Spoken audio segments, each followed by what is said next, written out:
আসসালামু আলাইকুম। সুপ্রিয় দর্শক মণ্ডলী, বাংলাদেশ জামাত ইসলামী বাংলাদেশের সর্ববৃহৎ ইসলামিক সংগঠন এবং বাংলাদেশের একটি পুরনো রাজনৈতিক দল, ইসলামিক সংগঠন। বর্তমানে 5 আগস্টের পর 5 আগস্ট আমাদের যে বিপ্লব হয়েছে 2024-এ, এই বিপ্লবের পর বাংলাদেশে জামাত ইসলামী বেশ দাপটের সহিত রয়েছে। এই সংগঠনটি পুরো বাংলাদেশে বেশ দাপট খাটাতে পেরেছে। বলা হয়ে থাকে এই জামাত ইসলামের বয়স প্রায় 80 বছর এবং এটাই সত্য ঘটনা। আওয়ামী লীগ যে বলা হয়ে থাকে পুরনো পার্টি, আওয়ামী লীগেরও আগে জামাত ইসলামের পার্টি প্রতিষ্ঠিত হয়েছিল। 80 বছর বয়সের এই পুরনো পার্টির অনেক দুঃসময় গেছে। 2024-এর 5 আগস্টের পরে বাংলাদেশ জামাত ইসলামী যে স্বাধীনতা ভোগ করতেছে, যে প্রভাব বিস্তার করতে পারতেছে, যেভাবে তার বাক স্বাধীনতা অর্জন করেছে, এটা বিগত দিনের ইতিহাসে দেখা যায়নি। সর্বোচ্চ, আমি বলছি না যে তারা সমাজের মানুষের সাথে অন্যায় করতেছে, চাঁদাবাজি করতেছে, মাস্তানি করতেছে। বোঝাতে চাচ্ছি একটি ইসলামিক সংগঠন হিসেবে একটি রাজনৈতিক দল হিসেবে যে প্রভাব সমাজে ফেলানোর দরকার,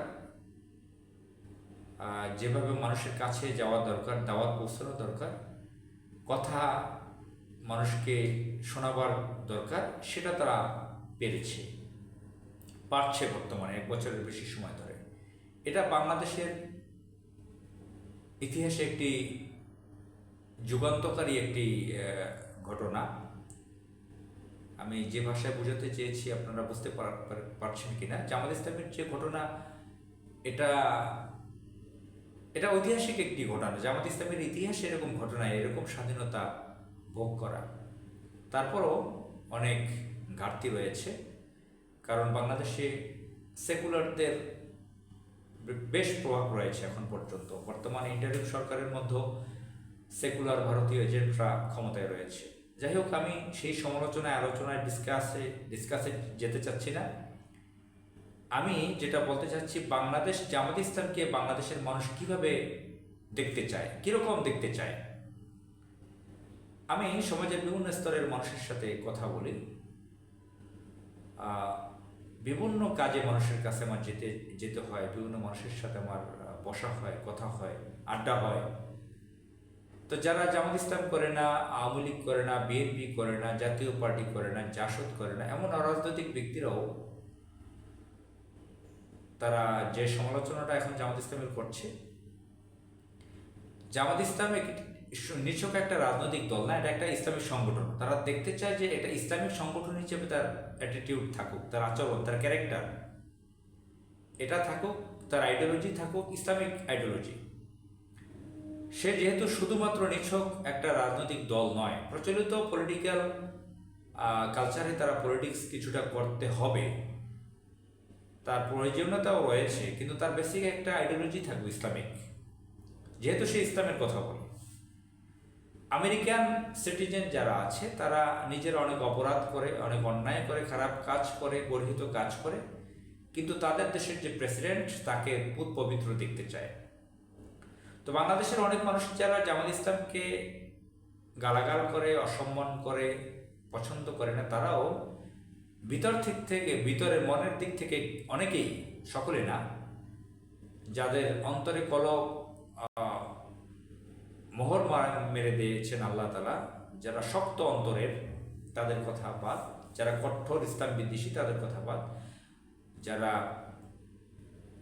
জামাত ইসলামের ইসলামিক দল বাদে অন্যান্য দলগুলোতে ভোট দিয়ে সমর্থন করে, এমন লোকরাও জামাত ইসলামকে দেখতে চায় একটি ইসলামিক আইডিওলজিতে। অর্থাৎ এই যে পূজা মণ্ডপে গিয়ে যে গীতা পাঠ করেছে, বা একজন তরুণ আইনজীবী জামাত ইসলামের একজন তরুণ নেতা বলেছেন পূজা এবং রোজা এটা মুদ্রার অপিট।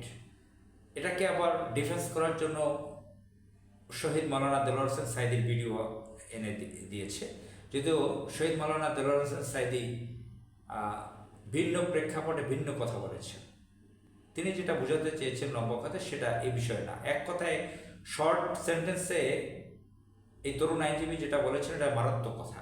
তিনি এর জন্য ক্ষমা চেয়েছেন কিনা বা নিজে সংশোধন হওয়ার চেষ্টা করেছেন কিনা জানি না। আবার এর পক্ষে অনেকে স্ট্যাটাস দিচ্ছেন সামাজিক যোগাযোগ মাধ্যমে যে শিশির মনিরের কথা বোঝার ক্ষমতা হয় নাই, তার নাম শিশির মনির, অ্যাডভোকেট শিশির মনির।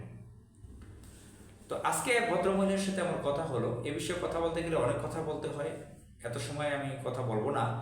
আজকে এক ভদ্রমহিলার সাথে আমার কথা হলো। ভদ্রমহিলা অভিজাত শ্রেণীর, অভিজাত পরিবারের। তার বাবা সচিব ছিলেন, সিনিয়র সচিব ছিলেন, রিটায়ার্ড হয়েছেন। তিনি ছোটবেলা থেকে অভিজাত পরিবেশে বড় হয়েছেন। তার হাজব্যান্ড একজন উচ্চপদস্থ সামরিক কর্মকর্তা, তিনি নিজে একজন ব্যাংকার। ব্যাংকে তিনি ভালো একটা পদে চাকরি করেন। ভালো ভালো স্কুল, কলেজ, ইউনিভার্সিটিতে তিনি লেখাপড়া করেছেন। তার ছেলে মেয়েকেও ভালো জায়গায় পড়াচ্ছেন ইংলিশ মিডিয়ামে। তার সাথে মাঝে মাঝে আমার দেখা সাক্ষাৎ হয়, কথা হয় অফিসিয়ালি এই ব্যাপারে।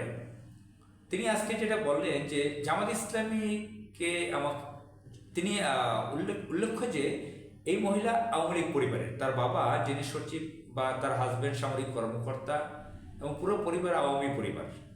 তিনি বলছেন যে এই যে ডাকসু জাকসু শিবিরের ছেলেরা যে বিজয়ী হয়েছে এদের আমার পছন্দ হয়। আমার কাছে মনে হয় তারা ভালো করবে আগামীতে।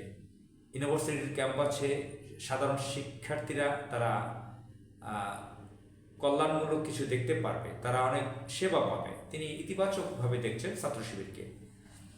অ্যাডভোকেট শিশির মনির প্রসঙ্গে কথা আসলে যে মিডিয়াতে যেহেতু এখন সামাজিক যোগাযোগ মাধ্যমের যুগ, শিশির মনিরকেও তিনি দেখেন মিডিয়াতে।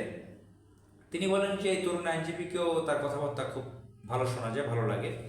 কিন্তু সম্প্রতি তিনি যে রোজা পূজাকে মুদ্রা রেপিড অপিট বলেছেন, এটা তিনি মারাত্মক নিন্দা জানিয়েছেন। যে আমরা মুসলমান, আমি হয়তো পর্দা করি না, বোরকা পরি না, কোট আনকোট। তিনি মহিলা কিন্তু তার চুলগুলো কালার করা, শরীরে মেকআপ করা, অনেক অর্নামেন্ট পরা, দামি দামি, খোলামেলা চলাফেরা করে। তিনি বলেন আমি হয়তো পর্দা করি না, নামাজ ঠিক মতন পড়ি না বা ইসলাম ওভাবে পরিবারে মানে না, কিন্তু আমরা মুসলমান। আমি ব্যক্তিগতভাবে আমি জামাত ইসলাম করি না, আমি বোরকা পড়ি না, আমি জীবনে কখনো মন্দিরে যাই না, আমি এই মাটি দিয়ে তৈরি করা মূর্তিকে পুজো করা আমি পছন্দ করি না। কিভাবে একটা ইসলামিক দলের নেতা হয়ে রোজা পূজাকে মুদ্রা রিপিট পড়লো? এটা তো একটা শিরকি কাজ। তো এটা এই ভদ্রমহিলা বললেন, আমি তো অবাক হয়ে গেলাম, আশ্চর্য হয়ে গেলাম। অনেক বোরকা পরা মহিলাও এরকম আবেগ দিয়ে কথা বলেন না। তাকে তো অনেকে দেখলে হুজুরার দায়ুস নারী বলবেন। আসলে দায়ুস নারীর মতোই তো তিনি চলাফেরা করেন। তো যাই হোক, মহান আল্লাহ তাআলা তাকে হেদায়েত দান করুক, ইসলামের পথে কবুল করুক। আর ইসলামিক দল জামাত ইসলামের নেতাদেরকে আল্লাহ তাআলা সঠিক ইসলাম বোঝার তৌফিক দান করুক। সাদা কাপড়ে যদি অল্প ময়লা লাগে সেটাও দেখা যায়। সাবধান থাকতে হবে, তাদের মুখ সাবধান রাখতে হবে, শিরক সম্পর্কে সাবধান থাকতে হবে। মহান আল্লাহ তাআলা শিরকের গুনাহ ক্ষমা করবে না। আসসালামু আলাইকুম।